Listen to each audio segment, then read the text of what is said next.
That snow. Ugh, what is that stuff?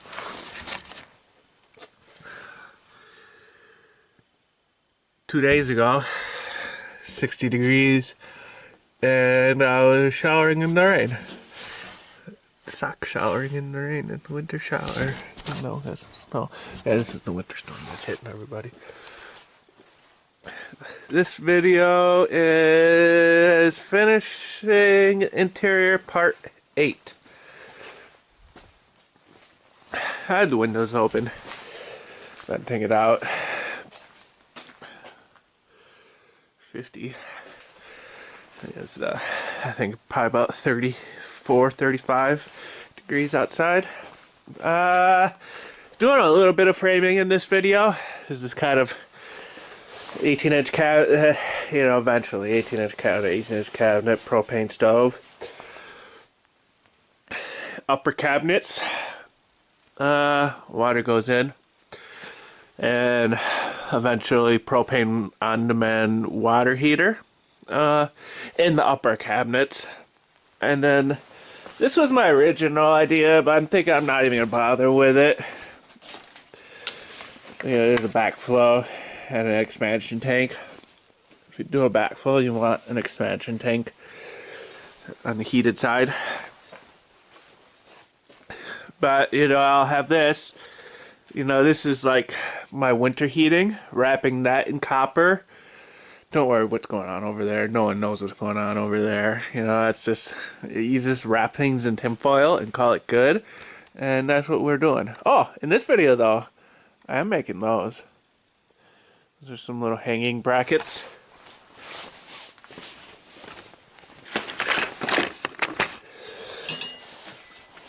It's kind of a... They don't sell hanging brackets at the store. Shut up there. The other shut off. Up there.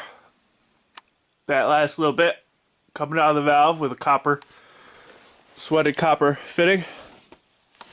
These are just slipped on there. When you solder this onto a copper, it wouldn't melt the pecs. Yeah, it looks crazy. Like it's gonna melt, and you never know. Maybe it will. But when there's water in there, it'll cool it off. And I'll eventually put a shield, some metal, kind of like an arc, metal shield to protect it. But this video, doing the last of the, well, not the last, doing that bit of framings.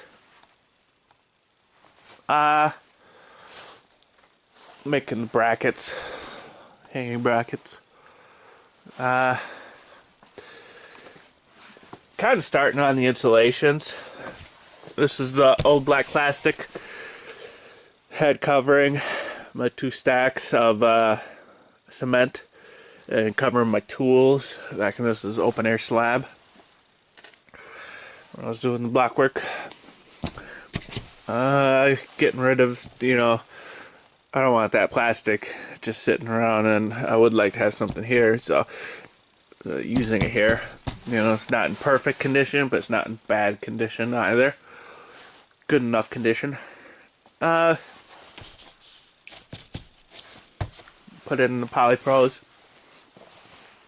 Making these things, instead of using, like, they got plastic cat nails, which have like a big plastic washer, and it's a little ring nail. What do you call it? Those are pretty floppy though. Like the ring nails bend real easy.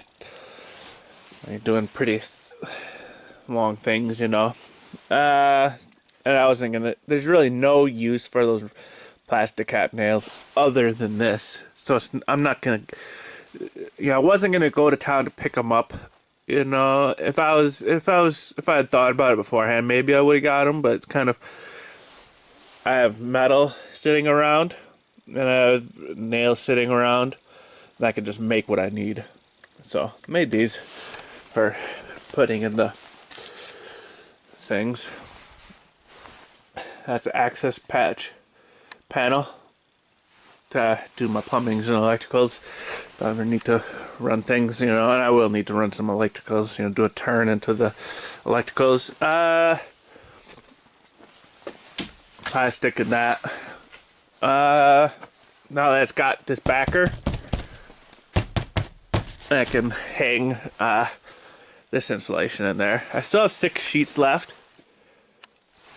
I'm gonna put those 1,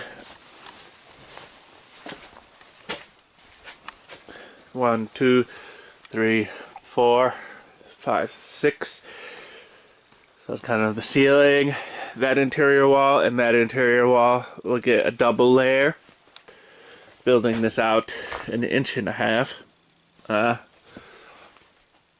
just picked up some 2-inch roofers.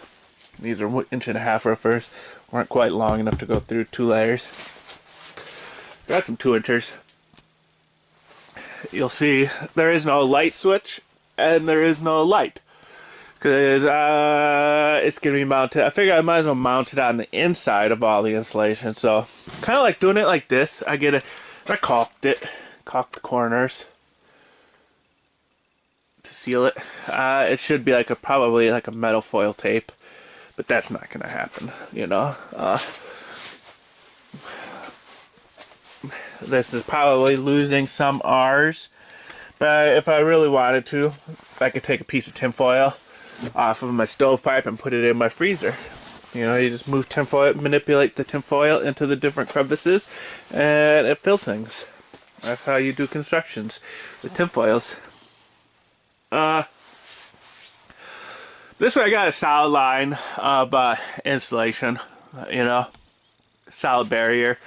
Wood has some R values, like a log cabin is just all wood R values. But this is better than the wood, and I'm eventually going to do, like with my scrap insulations, do up some additional walls in here. And additional ceilings in here, and throw in all my scrap insulation in those walls. So it's kind of like, and the floor as well. My scrap of this. I got 6 full sheets and a bunch of scrap. That scrap is going to be a insulated floor. Well, the first layer of the insulated floor. And throwing all the scrap insulation in here as well, do some additional framings. But this way there's no framing on framing. There's actual insulated barrier in between those different framings. And the light switch and all that would just be mounted to this, insulation. I'm kind of drilling a hole from this through into the switch to run the powers. Electricals. So I now got 3 outlets for my electricals. One plug is for my lighting power. So electrical comes in.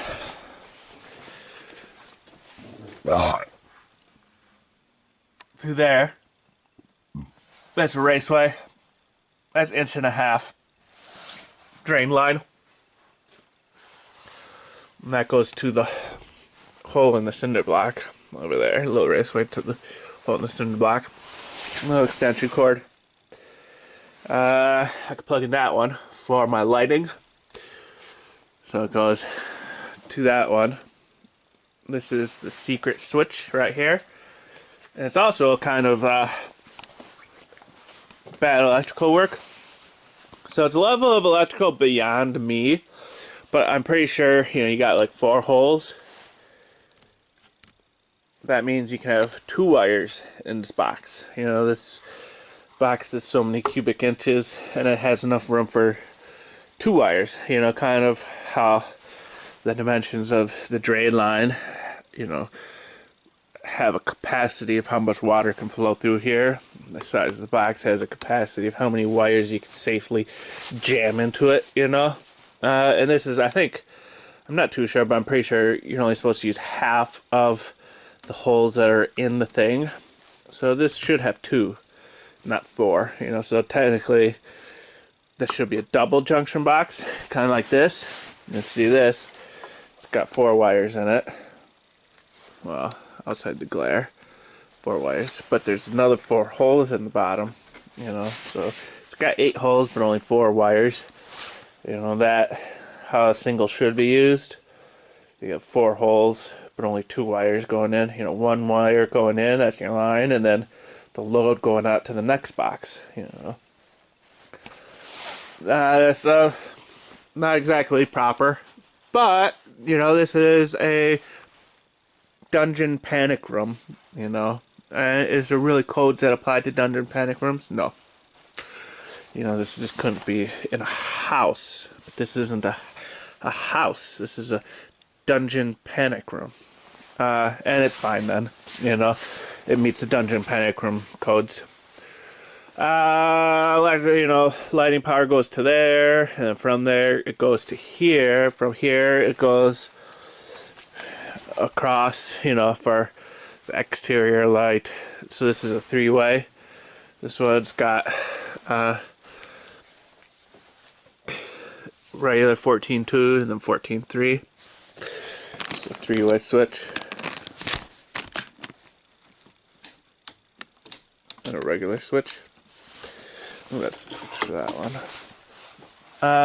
So power goes to here and then to there. So these 2 switches, kind of like these 2, power these 2 foyer lights.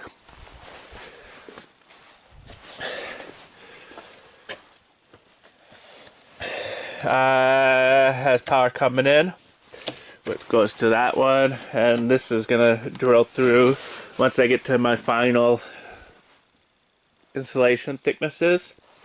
It'll drill through and run into the switch over here, which will run up exterior mounted up to the thing, you know.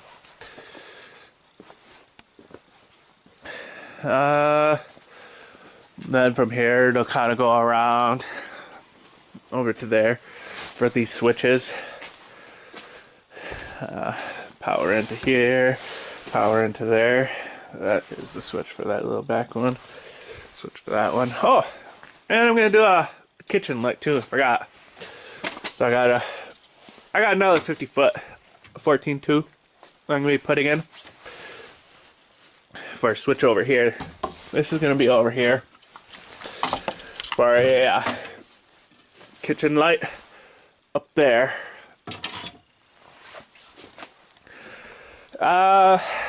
So the main living quarters, 1 light, 2 light, 3 light, 4 light. Kind of gets light in all the crevices.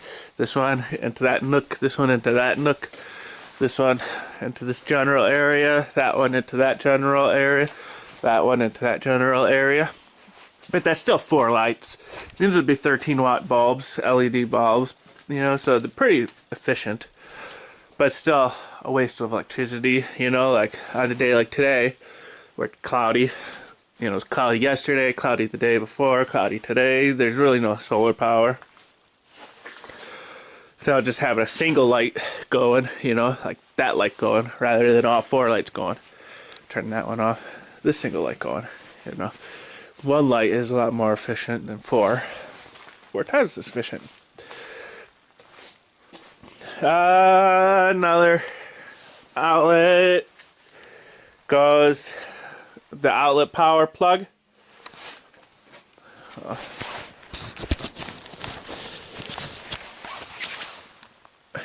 Outlet power plug goes there, and then from there it's just all these little pieces that connect the boxes. Jumps around, jumps around, jumps around, and the other one is the washer power, which kind of does the same thing, but goes up. And from there over to the washer. The washer is a GFCI GCS5 down yonder. This would be cabinets. So there's the upper one, you know, but that's on regular outlet power, not washer power. And it still needs, once this final wall is in, there's going to be a final wall cutting through this pile. There'll be the final plug for the fridge freezer.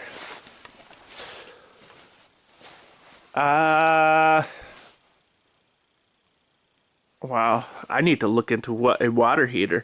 So you don't need power for these little stoves, just gas. But I'm pretty sure I may need power for this water heater. Undermet propane water heater. I don't know yet. I'm gonna have to look into what those use. Maybe run some electricals into this. Run another circuit.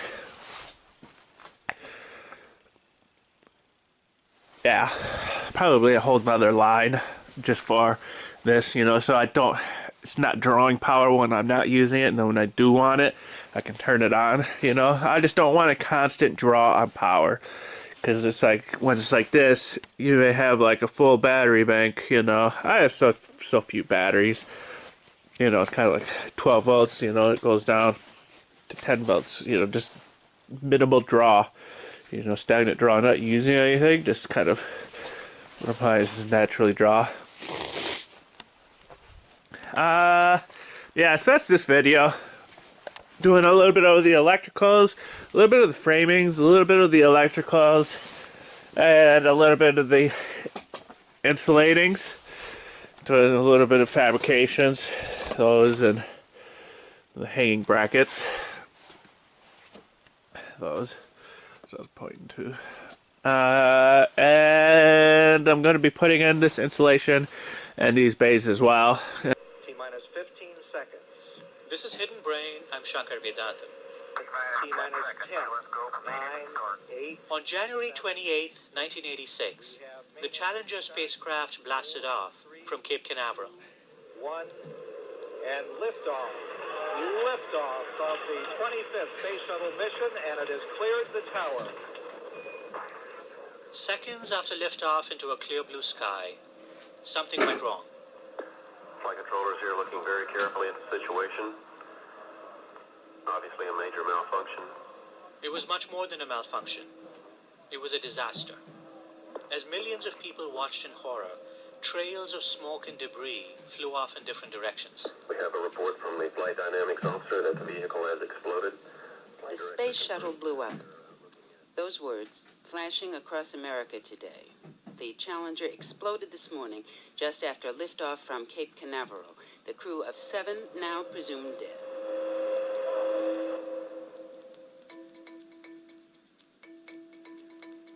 After the explosion, NASA officials were hauled to Capitol Hill and put to questioning. Who finally made that decision to go? What was the chain? How did that link? What happened then specifically? Members of Congress asked the tough questions. How could this have happened? Who's to blame? Were there warning signs that were ignored? These are the kinds of questions we have when any catastrophe occurs, whether a spacecraft has exploded or a city's been attacked by terrorists. In all these cases, we want to know who screwed up. Your government failed you. Those entrusted with protecting you failed you. And I failed you. We ask, who knew what? When? The State Department had received repeated warnings that the situation was getting worse. And we try to figure out how. How do we make sure That this kind of breach Such an accident does not never ever happens happen again. With many of these incidents, there's a sense that they could have been avoided, that someone knew something but didn't say anything. Or if they said it, they weren't believed. Or if they were believed, nothing was done. This week on Hidden Brain, the psychology of warnings. Why some warnings get heard, why many are ignored, and the pitfalls of being a prophet.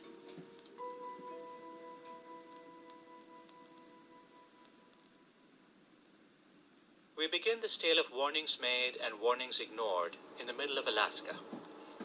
I'm in a car riding on a weather-beaten road that leads out of Fairbanks. Chris Heimstra is driving, and he points out something. And you can see in the road here, you see all these bumps and all these curves. These aren't your standard potholes.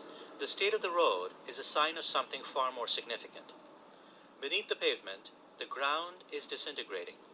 What lies below the asphalt is the Alaskan permafrost, and it's melting. Permafrost is any soil or ice or rock that's frozen for more than 2 years, like 2 consecutive years. Picture the plants and animals that lived in Alaska over the past tens of thousands of years. After they died and fell to the ground, they froze.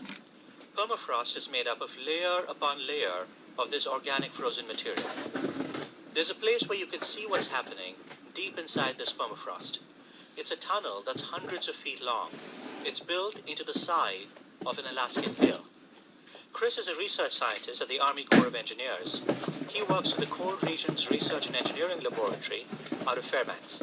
He has spent a lot of time in this tunnel, and he's taking me there today to show me something important. There's 40,000 years of Earth history that's stored and frozen in time. To get to that frozen history, we walked through a set of gates, over to a wood cabin, whole bunch of hard hats. We head over to what looks like a nondescript wooden shed. It has a sign on the outside that says U.S. Army Corps of Engineers and a warning to watch your step. Inside, it's pitch black. At the far end, there's another door that leads into the actual tunnel. Chris turns on the lights and leads me through. We walk down to a lower area. The deeper we go, The lower down you go into the tunnel, the older you are in sediment. the further back we move in time. Okay, so like back over here. When Chris describes what's in the tunnel, he's even-toned. But what I can see all around me is completely extraordinary. Yeah, so on that, that's like a 43,000-year-old piece of probably willow that's been sitting down here for quite a while. 43,000 years old. It actually looks like it could have fallen last year. Yeah, it's amazing the cold temperatures and how long it can be, organic matter can be preserved here. If you're picturing this like a real-life trip on the Magic School Bus, you're right.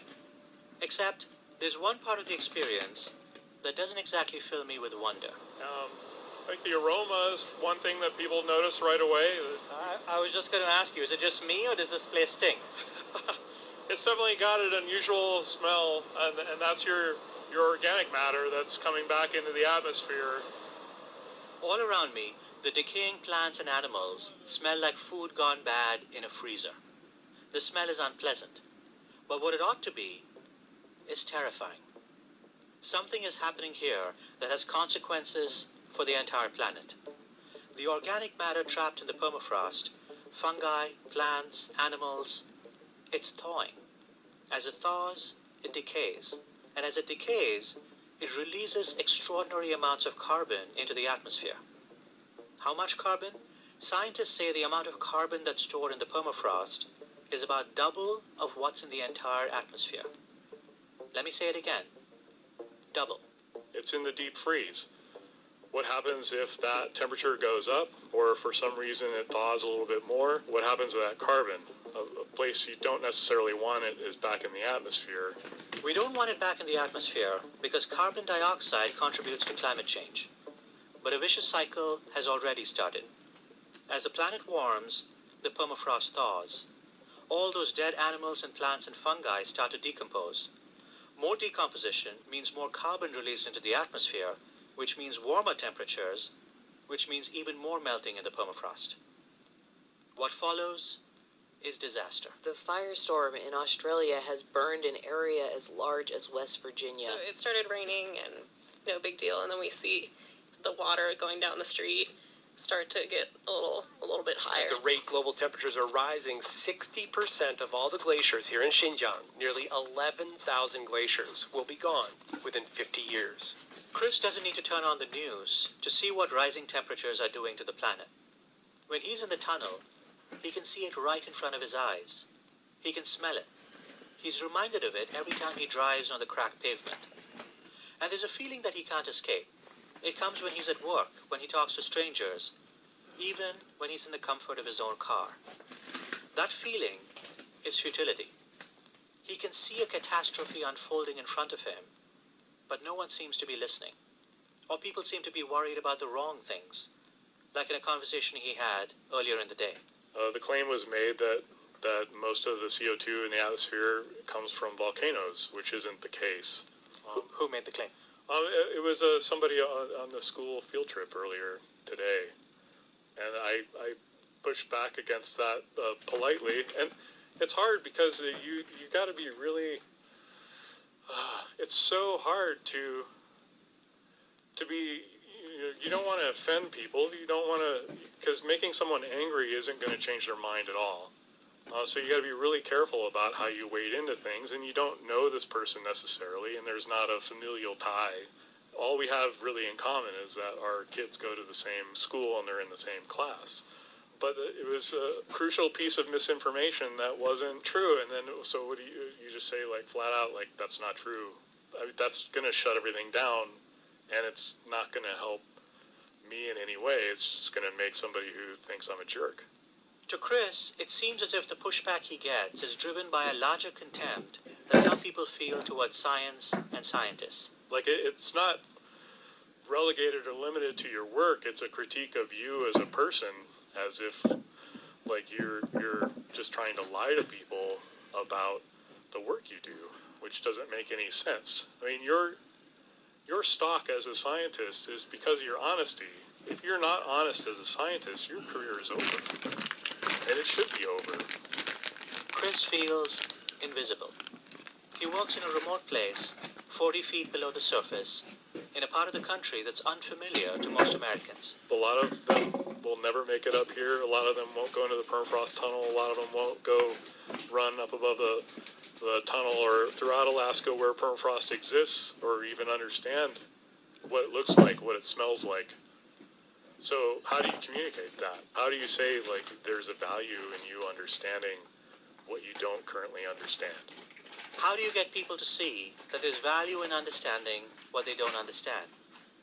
Chris's question is an ancient question. For millennia, we've often shunned and shamed people who have warned us of looming disaster. Why does this happen? Why do human beings who care about their survival ignore warnings of doom? When we come back, we're going to do something unusual. We're going to look for answers to that question, not in science, but in literature. We're going to dive into Greek mythology and talk about a doomed prophet. The lessons from her story still resonate today. You're listening to Hidden Brain. I'm Shankar Vedantam. This is NPR. And it burns, burns, burns, the ring of fire. The WKMS Book Club is back, and it's red hot. Join us at the WKMS studios on the 8th floor of MSU's Fine Arts Building on Tuesday, January 28th at 5:30 to discuss Ray Bradbury's Fahrenheit 451. We'll talk about your thoughts, the First Amendment, and how the book has held up over the last 60 years. It's part of the Carson Center's NEA Big Read Paducah. We hope to see you Tuesday. Are you looking for things to do this weekend? Find out what's happening in your community, from art shows to theater productions to 5Ks. It's all under the Community Calendar tab at WKMS.org, where you can also add your own nonprofit community events. You're listening to Murray State's 91.3 WKMS. Become a sustaining member at WKMS.org.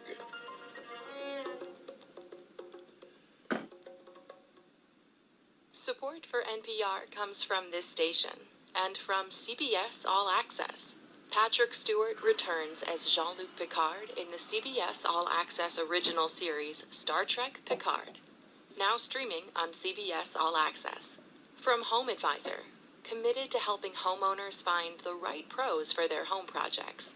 Homeowners can read reviews, book appointments, and check cost guides for home projects at homeadvisor.com or on the mobile app. And from Americans for the Arts. This is Hidden Brain. I'm Shankar Vedantam. In Greek mythology, the gods loom large. So large that many of them fill our imaginations even today.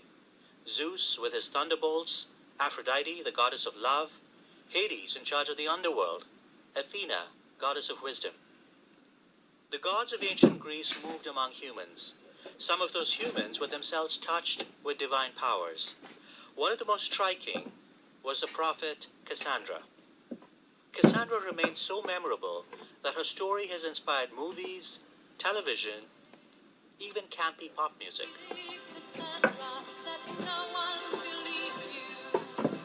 In 1982, the Swedish band ABBA dedicated a song to her more than 2,500 years after she was first memorialized by Homer, Aeschylus, and Euripides.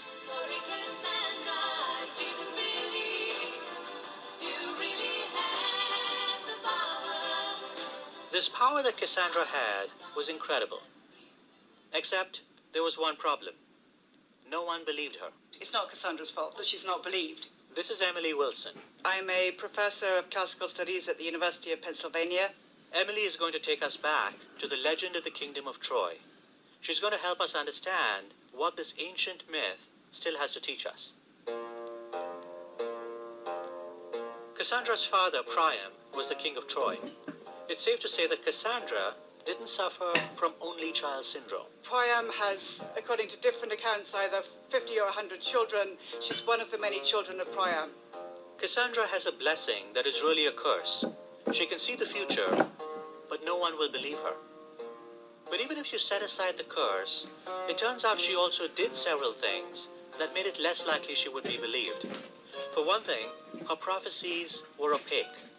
When she revealed her visions, she spoke in language that was a little hard to understand. What's this in front of my eyes now? Is it a hunting net out of the underworld? Yes, but a man trap too, that sleeps with him, helps plot his murder. Let the mob, endlessly gorging on this crab, raise a shriek over the sacrifice, on which stones will fall in their turn. She speaks primarily in symbols and metaphors, that she can foresee the ox killed at the altar. She can foresee blood and slaughter. She doesn't speak in a way that sort of spells out exactly, as soon as I walk into this house, Clytemnestra is going to take the axe and hack us both to death. Because that's not the way oracles speak. She speaks in prophetic language. Cassandra's best-known prophecy had to do with one of the world's most famous carpentry projects, the Trojan horse. There's a war between the Trojans and the Greeks, and it's dragging on. It keeps going for 10 years without decisive victory on either side. The turning point comes when the Greeks have an idea. That they should build a great big wooden horse and have the best warriors on the Greek side hide inside the wooden horse. They leave the great big wooden horse outside the walls of Troy. As the Trojans watch from their city, the Greeks get in their ships, seemingly in defeat, and sail away. Their mysterious gift remains on the beach, and the Trojans debate whether to throw open the city gates and bring in the horse. Is this some kind of gift for the gods? Is it a holy offering? Should we mistrust it? Should we not mistrust it? Cassandra knows that this gift is not a gift at all. She tells her fellow citizens not to open the gates of Troy. In her own convoluted way, she says, "This is a terrible idea. Don't do it." But she doesn't have any real power. Her fellow Trojans don't recognize her as a prophet, and so she's not taken seriously. The consequences are disastrous. The Trojans decide in the end to bring the horse in, and then of course in the middle of the night the Greek warriors spring out of the horse and start slaughtering the citizens inside the city.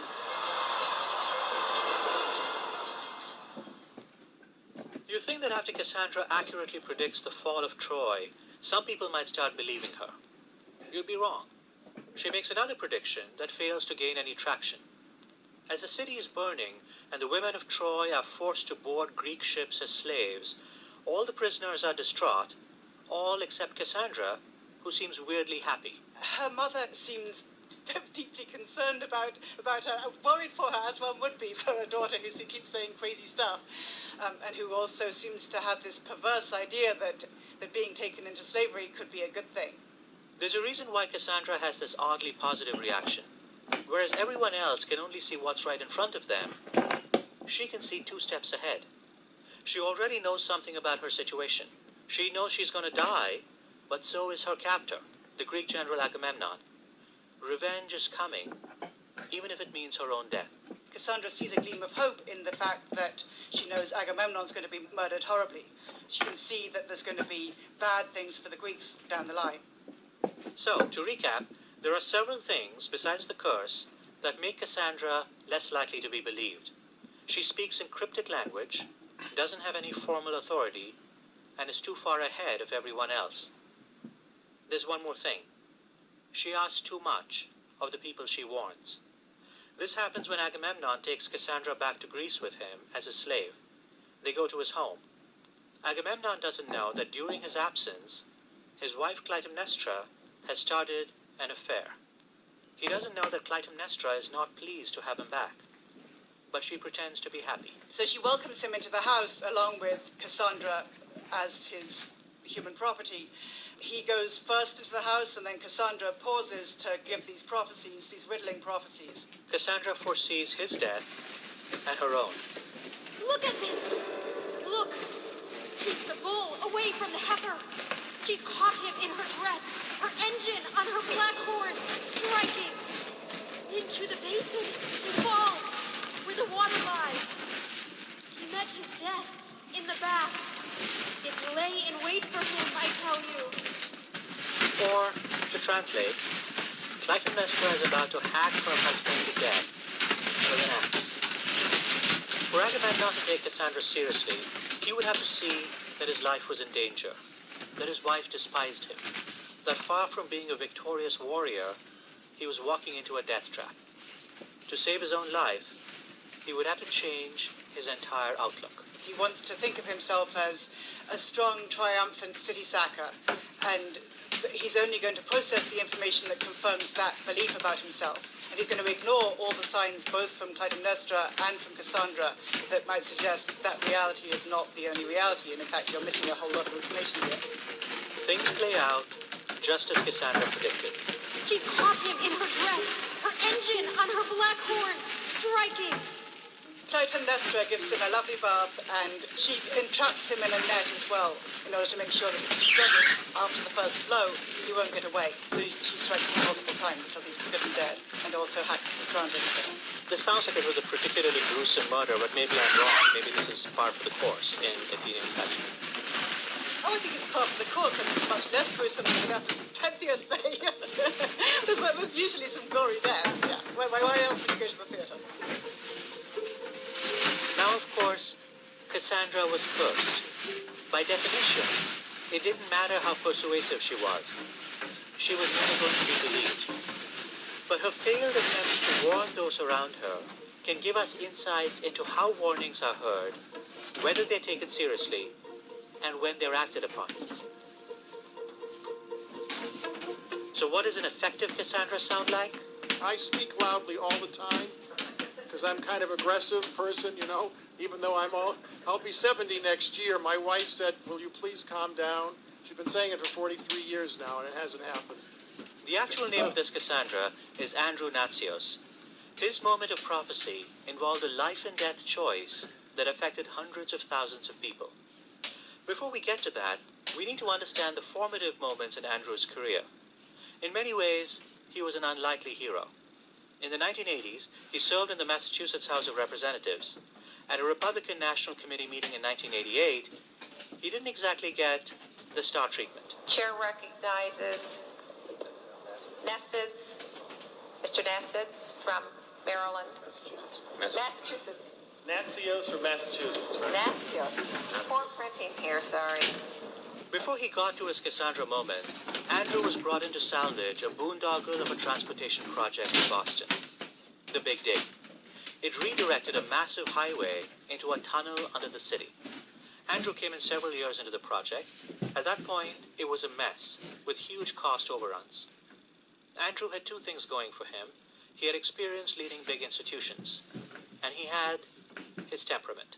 I'm sort of a type A personality, very kind of aggressive and a dominant figure in any institution that I run. So I could get the institution to do what I wanted it to do, what I thought was right to do. He was in fact able to figure out why the project's finances were out of whack. But his efforts weren't always appreciated. It was the most difficult year of my career. I actually felt safer in Sudan and Iraq and Afghanistan than I did in Boston. One person threatened to break my neck while I was investigating the Big Dig. Andrew had spent much of his career overseas. His experience leading several national and international organizations caught the eye of President George W. Bush, who appointed him to lead USAID. That's the agency responsible for America's involvement in international development.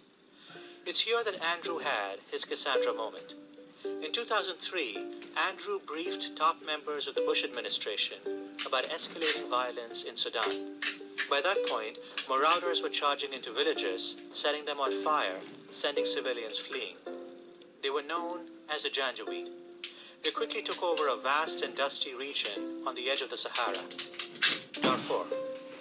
Andrew's warnings and advice had an impact. The U.S. supplied billions of dollars in aid to Sudan over the next several years. In spite of the economic difficulties, our aid will continue to flow. President Bush also put political pressure on Sudanese leaders. Some of his measures were behind the scenes, others more public. The news media began to take note. Today, President Bush announced tough new economic sanctions against Sudan over the continued persecution of the minority population in Darfur. Andrew's actions at USAID have become a case study on effective warnings.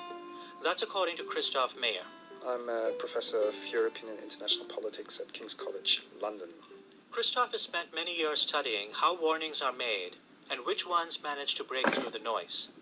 He says there are several reasons Andrew Natsios managed to persuade the Bush administration to act. One is he was able to show how further escalation with many hundreds of thousands of people that was highly likely, and he was able to kind of put that into a presentation, chart the escalation of the conflict into the future. Andrew commissioned a study that predicted how many people would die if the U.S. didn't intervene. He also got U.S. spy satellites to take pictures of Darfur, to photograph the ground every day to show the villages that were being burned from day to day. And these photographs were so clear that the photographs were unimpeachable in terms of their quality, in terms of what the atrocities were. And they burned 3,800 villages. They displaced 2 million people. So Andrew laid out clear evidence. There was something else that helped him make the case to the president. He was an insider. Was I taken seriously? Yes, because I had a relationship with the presidents. That's presidents, plural.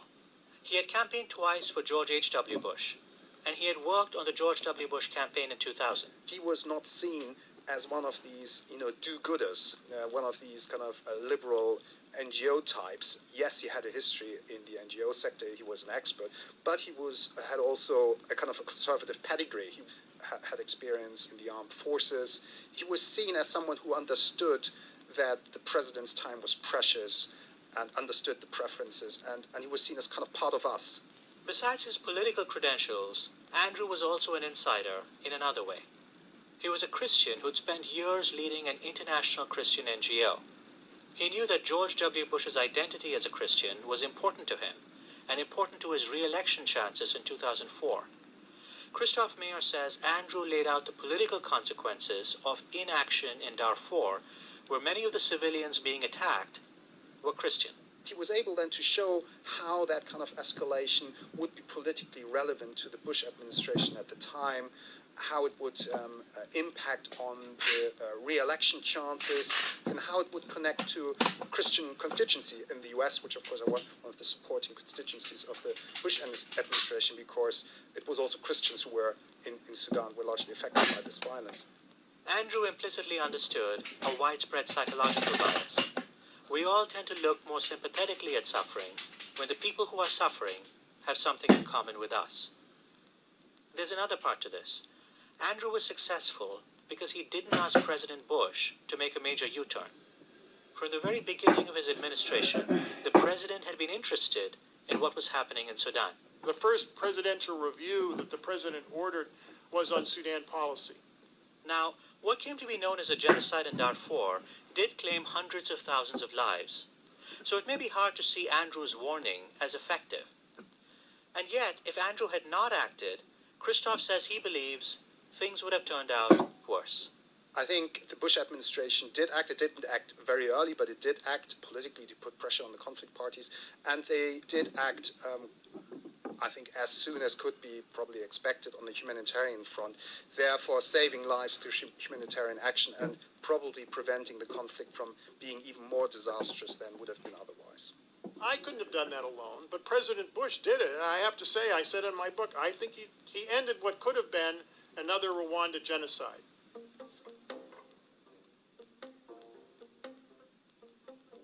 So in Andrew Natsios, we have a plain-spoken leader. he had the insider credentials to get others on board, and he didn't ask policymakers to do something that was greatly at odds with what they wanted to do anyway. Contrast that with the doomed prophet we heard about earlier. Cassandra spoke in riddles. Prophetic riddles, but riddles nonetheless. Let the mob, endlessly gorging on this plan, raise a shriek over the sacrifice, on which stones will fall in their turn. Unlike Andrew Natsios, Cassandra wasn't an insider. As Emily Wilson says, Even if somebody is speaking the truth, if it's coming from the mouth of an unauthoritative person or somebody who's dismissed as othered, then that can make it possible to dismiss even a very clear articulation of a scary truth. and Cassandra was too far ahead of everyone else. When she and the other Trojan women are being captured as slaves, she doesn't explain that she is happy because she knows the Greeks are going to be killed. She can see into the future, but she doesn't take others along with her. There are lessons here for our own time. Christoph says many modern Cassandras forget it's hard for most people to look far into the future. Leaders especially are often pulled in different directions. Paying attention to one risk means fewer resources for others. If you come in with a vague warning about a distant problem, you're going to get sidelined. Samantha Power wrote in her book, Problem from Hell, about the response from one administrator to the warning that was given that unless his telephones were ringing, he couldn't do anything. So even if he believed that what she was saying is right, he was so constrained by the lack of, in a sense, public clamoring in the Beltway, the kind of support for acting, that he couldn't do something. Cassandra also asked the people she was trying to warn to stretch too far outside their comfort zone. Remember when Clytemnestra is giving Agamemnon a lovely bath before she hacks him to death? Cassandra saw it coming. Look at this! Look! Keep the bull away from the heifer! But Agamemnon wasn't in a headspace where he could hear the warning. Christoph says this happens with real-life Cassandras and real-life policymakers. If leaders have to reject some foundational belief to act on a warning, there's a strong chance that they will simply ignore the warning. Quite often, what makes warnings so difficult to believe is their political inconvenience. In fact, this is exactly what happened in the case of the Challenger space shuttle disaster. A scientific inquiry found that several engineers had had concerns about the safety of what came to be known as the O-rings on the shuttle. They told NASA managers to delay the launch, but the managers overruled the engineers, and the Challenger took off as planned. Flight controllers here looking very carefully at the situation. Obviously a major malfunction.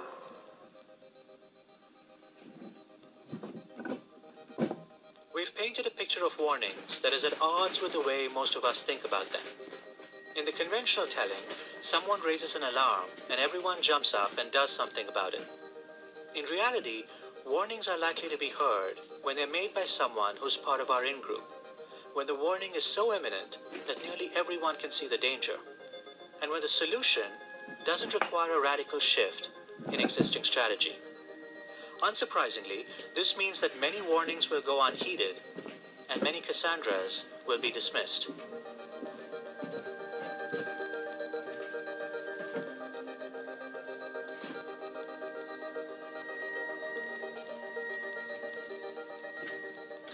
After the break, why you don't need Cassandra-like vision to predict what's to come. Psychologist Phil Tetlock tells us about the traits of super forecasters. You're listening to Hidden Brain. I'm Shankar Vedantam. This is NPR. Pack your bags for a globe-trotting adventure each week on WKMS. Imported is returning Sunday nights with host Matt Markgraf. From Cambodian surf rock to Norwegian electropop, Imported is a world tour you won't want to miss. Tonight at 10 p.m.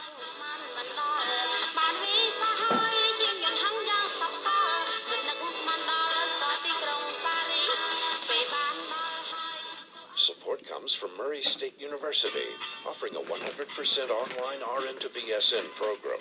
This 20-credit-hour program offers offers flexible scheduling and a personalized education for registered nurses seeking their bachelor's degrees at Murray State.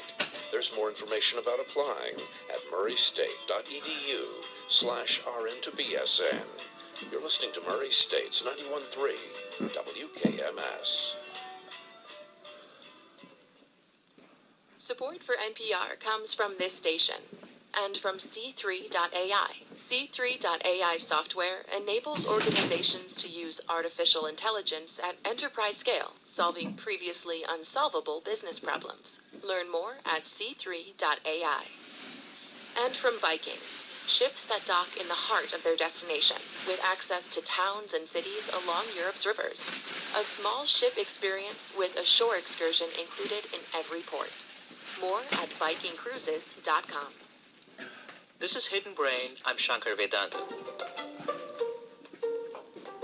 We're surrounded by people who tell us they know what's going to happen in the future. A lot of people have no idea that Trump is headed for a historic defeat. Bear Stearns is fine. Don't move your money from Bear. That's just being silly. These predictions have a few things in common. The commentators have complete confidence in themselves. We as the audience love to hear them make a complicated world seem simple. And finally, no one ever pays a serious price for being wrong. Donald Trump wins the presidency. Bear Stearns in the bargain bin. Sold to rival J.P. Morgan Chase for just $2 a share. Making predictions is hard, even for the so-called experts. Ironically, the people who are the best at forecasting the future tend to be ordinary people who happen to know a very important secret. Predicting the future isn't about being unusually smart or especially knowledgeable. It's about understanding the pitfalls in the way we think and practicing better habits of mind. Phil Tetlock is a psychologist at the University of Pennsylvania. In his book, Super Forecasting, The Art and Science of Prediction, Phil explores how we can learn from these people to become better forecasters ourselves. Phil, welcome to Hidden Brain. Thank you very much. So Phil, lots of people watch television at night, and millions of people feel like throwing things at their television set each evening as they listen to pundits and prognosticators explain the day's news and predict what's going to happen next. Of all the people in the country, you probably have more cause than most to hurl your coffee cup at the television set, because starting in 1984, you conducted a study that analyzed the predictions of experts in various fields. What did you find? Well, we found that pundits didn't know as much about the future as they thought they did. But it might be useful before we start throwing things at the poor pundits on the TV screen to consider their predicament. They're under pressure to say something interesting, so they resort to interesting linguistic gambits. They say things like, "Well, I think there's a distinct possibility that Putin's next move will be on Estonia." Now, that's a wonderful phrase, distinct possibility. It's wonderfully elastic, because if Putin does move into Estonia, they can say, "Hey, I told you there was a distinct possibility he was going to do that." And if he doesn't, they can say, "Hey, I just said it was possible." So they're very well positioned. Now, if you play the game the way it really should be played, the forecasting game, and use actual probability, so you play it the way Nate Silver plays it, and you wind up with, a 70% probability that Hillary will win the election a few days before the election in November 16, you're much more subject to embarrassment. If he said there's a distinct possibility that Hillary would win, he would have been very safely covered. Because when you ask people to translate distinct possibility into numbers, it means anything from about 20% to about 80%. The truth is, making predictions is difficult, but many biases also get in the way of making accurate forecasts. When we make a prediction and it turns out wrong, most of us don't remember that we predicted something different. In fact, the hindsight bias prompts us to believe we'd gotten it right all along. We also hail people who make predictions that turn out right, whether in the stock market or politics or sports, but that keeps us from seeing the role of luck. Many people who get the right answer are just lucky, and some people who guess wrong are just unlucky. Over time, the laws of probability mean luck can only take you so far. One reliable way to check if someone's success at predictions is driven by skill or by luck is to have them make lots of predictions and see how they turn out over time. A few years ago, the federal government launched such an experiment. They conducted a forecasting tournament where thousands of people logged into computers to make thousands of predictions. As time passed, the forecasts could be checked for accuracy. We were one of 5 academic research teams that were competing to pull together the best methods of making probability estimates of events that national security professionals cared about. What kind of questions were they asking? All over the map, quite literally. So there would be questions about violent clashes in the East or South China Sea. There would be questions about the Syrian civil war, about Russian-Ukrainian relations, about the Iranian nuclear program, Colombian narco-traffickers, literally all over the map. If you were asked to pick someone to answer a difficult question about foreign affairs, you might turn to an Oxford-educated public intellectual who writes a column for a very important newspaper. You probably wouldn't turn to a retiree in Nebraska who spends his time birdwatching. But Phil Tetlock says, maybe you should. He was the opposite of Tom Friedman. Tom Friedman, of course, being an eminent New York Times columnist, well known for his explanations, but nobody has any idea how good a forecaster he is. And Bill Plack is an anonymous retired irrigation specialist working in Nebraska, working out of the public library or out of his home, and doing a fabulous job making probability estimates in the intelligence community forecasting tournament. Super forecasters like Bill Flack turn out to have some things in common. Tell me about the kinds of philosophies they have and the kinds of thinking styles that you seem to find in common among many of these super forecasters. I would say the most distinctive attribute of the super forecasters is their curiosity and their willingness to give the idea a try. And when I say the idea, I mean the idea that forecasting is a skill that can be cultivated and is worth cultivating. Because it doesn't matter how intelligent you are or how knowledgeable you are, if you believe that it's essentially impossible to get better at these kinds of tasks, you're never going to try and it's never going to happen. It's as simple as that. Super forecasters tend to gather information and update their beliefs in a very particular way. Phil Tetlock points to Aaron Brown, the chief risk officer of the hedge fund AQR. Before he was a big shot in finance, he was a big shot in the world of poker. He was a world-class poker player. And we quote him as saying that you can tell the difference between a world-class poker player and a talented amateur, because the world-class player knows the difference between a 60-40 bet and a 40-60 bet. Then he pauses and says, maybe more like 55-45, 45-55. Distinguishing more degrees of maybe is an important skill. Why is that? Well, the very best forecasters are well calibrated. So when they say events are 80% likely, those events happen about 80% of the time. When they say things are 90% likely, they happen about 90% of the time. So it makes a difference how frequently you update your forecasts. If you don't update your forecasts reasonably frequently, you're going to fall out of phase with events. And that means often making adjustments that are relatively small. You suggest that forecasters should do something that doesn't seem to be very intuitive. Instead of looking at the particulars of an individual case, you say forecasters should zoom out and figure out how often something has happened historically. So Daniel Kahneman is probably one of the greatest psychologists of the last 100 years, and he calls that the outside view. And he says people rarely take the outside view when they do forecasting. They normally start from the inside and they work out. But there's a big advantage to you as a forecaster from starting with the outside view and working in. Take another example. Let's say you're at a wedding and you're sitting next to somebody who has the bad taste to ask you, how likely do you think it is this couple's going to stay married? And you look at the person, it's bad taste and all that. You see how happy the couple is, and you can see it's a joyous occasion. You say, I can't imagine these people who are so happy together getting divorced. I think maybe a 5% chance they're going to get divorced. Now, if you'd ask that question of a super forecaster, they'd say, well, let's see. Let's look at the socio-demographics of the couple And let's see, what's the base rate of divorce within this socio-demographic group? Let's say it's 35 or 40% over the next 10 years. Okay, I think there's about a 40% chance they'll get divorced in the next 10 years. Now, that's not the end of the forecasting process. That's just the beginning. The real value, though, of doing it this way, of starting from the outside and working in, is it puts you in the ballpark of plausibility right away. 40% is a much more plausible number than 5%.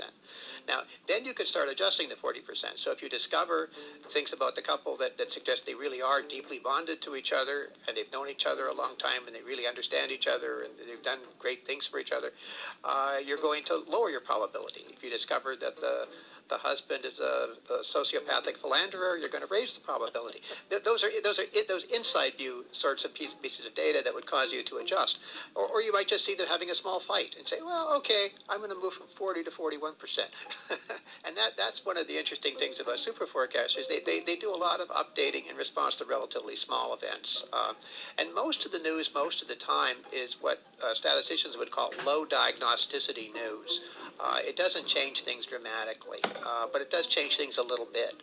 And appreciating how the news gradually builds up toward one conclusion or another is a very valuable skill. I'm wondering if one reason many of us start with the inside view rather than the outside view is that just at an emotional level, that's how our minds think. That, you see a couple and you put yourself in the shoes of that couple and you try and imagine what's happening in their lives. And we think in stories and we imagine what life must be like for that couple, and we're trying to see how that story will turn out. And we're trying to follow the narrative where it leads rather than do this much more, abstract, remote process of saying, let me start with the rough estimate of how often something happens. There's something about that in some ways that requires us to step outside this narrative frame that we often use to understand the world. I think that's right. We're quite readily seduced by stories. Another example might be, let's say I ask you, how likely is it that in the next 10 years there'll be a flood in North America that kills more than 1,000 people? And ask you to make an estimate on that. Let's say I ask another person to make the estimate. How likely is it that there'll be a flood in California that will be caused by an earthquake cracking a dam, leading to a massive outflow of water? Now, when I put the two questions together like that, it's pretty obvious that a flood anywhere in North America due to any cause has got to be more likely than a flood in California caused by an earthquake cracking a dam, right? The California event is obviously a subset of the more general North American flood thing. Mm-hmm. But people don't see it that way. The California earthquake dam story is more like a story. It's like a story. You can actually put it together in a more meaningful way, whereas a flood anywhere in North America is kind of abstract and vague. So people can transport themselves into the world, and you can imagine it's like a movie, like a Hollywood movie playing out, and they can see it happening. Yes, I can see that happening, but that pumps up the probability, and that screws up your forecasting track record. So again, think of forecasting as a skill that can be improved with practice. When you're making a prediction, start with the base rate, the outside-in view. Beware of the risks of storytelling. Finally, amateurs make three kinds of predictions: yes, no, and maybe. Professionals have many gradations of maybe, and they attach specific probability estimates to their predictions, allowing them to go back and learn where they went wrong. But even if you do all these things, I asked Phil how you can be really sure that predictions that turn out correct are because of good technique. There's an old trick that they play in business schools to talk about the role of luck, where they divide the class into pairs and they say, have a coin toss between each person, and then the winner of each of those coin tosses competes against another winner, and after 12 rounds, there's one person who is declared the winner, and of course that person, in a business sense, might seem to be extraordinarily good, but really all that's happened is that they've happened to win 12 coin tosses in a row. They've just been very, very lucky.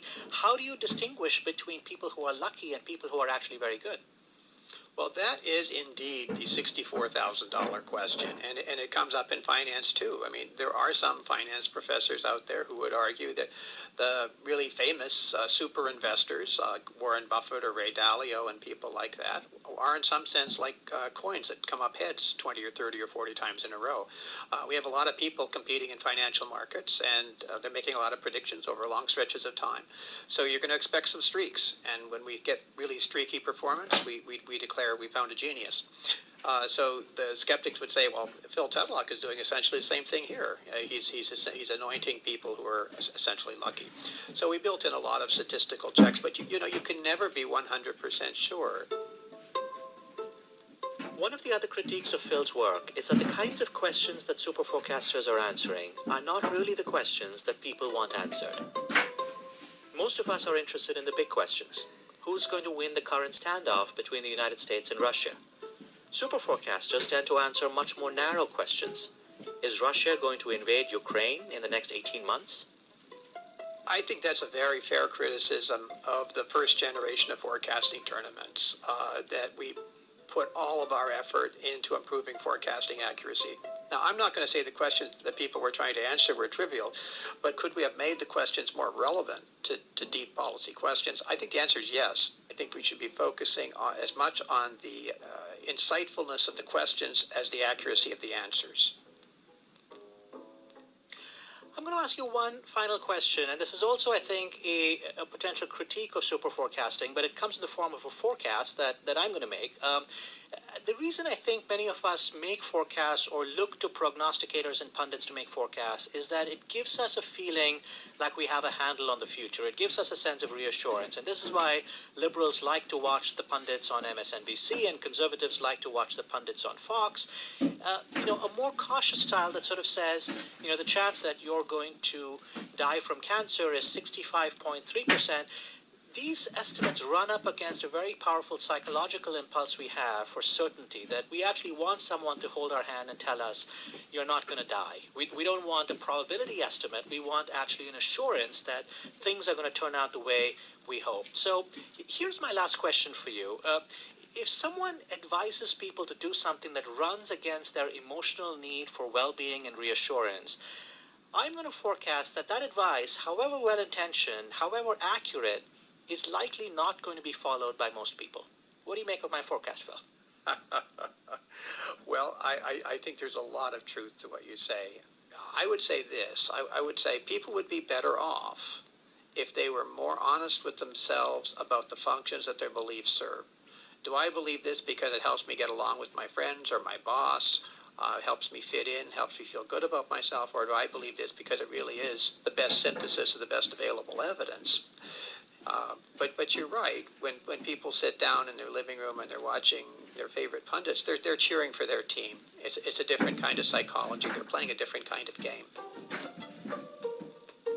So all I'm saying is you're better off if you're honest with yourself about what game you're playing.